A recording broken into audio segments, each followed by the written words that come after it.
I am Amy Sonnichsen, and I'm the Digital Initiatives Librarian at Mount St. Mary's University in Los Angeles. My project is actually very tailored to my institution. They are 60% Latina, it's a women's college, and only 9% white, so it's very diverse community. And through talking with faculty and having reference appointments with students, I identified there was a great need for working with community health data, because our largest programs are health policy, nursing, psychology, political science, sociology, and geospatial criminology.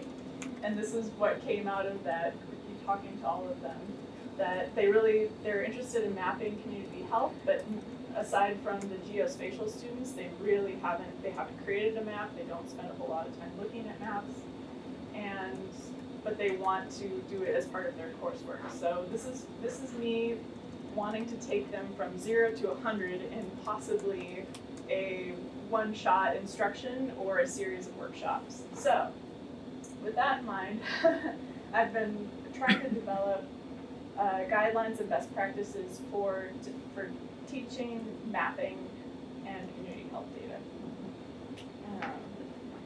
So I was very ambitious in the beginning. I was like, okay, how am I going to do this? And I decided that I needed to do this, essentially this 0 to 100 in one shot by doing a literature review of data literacy, visual literacy, data ethics. I really want to drive home that a map is a social construct, as are the data that they want to place over it, which is race, class, and morality sometimes. If they're gonna use these maps to make choices about what they're gonna study or the healthcare that might be provided to individuals. So again, you're really driving home mapping as social construct. So I'm also wanting to integrate digital humanities pedagogy and what else? Health data visualization. So that really turned into looking at spatial epidemiology and things like that side by side with community health data. So the guidelines that I'm in the process. I have not completed this project, and I'll have them possibly for spring. That these guidelines that I do end up formulating will be scaffolded to other types of data visualization.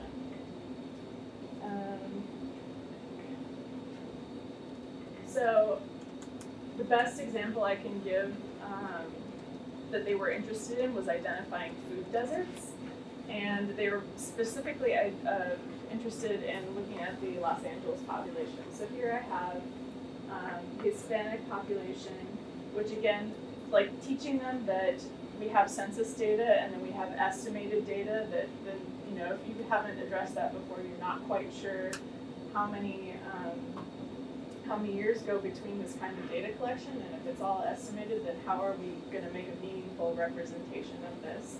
So my guidelines that I'm working on have started with, okay, where's the food desert and what does it look like? So as we have here, it looks like there's a food desert there, but then I want to bring in other nuances like, well, what's actually geographically in that area? Is it an industrial park? Is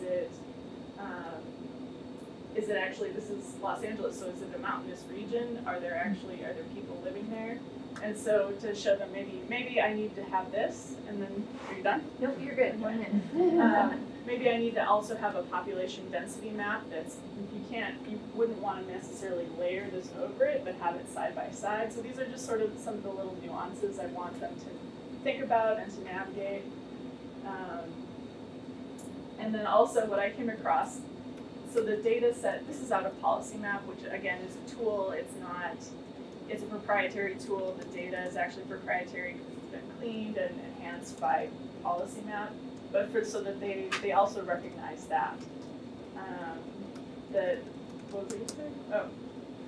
That actually what is considered a retail grocery location includes something called a superette, which I was not familiar with that term, and it literally just means a convenience store. So if somebody is doing their grocery shopping at a convenience store, they're not gonna have maybe the best health options at the convenience store, and this is just an example of the things that I will go into.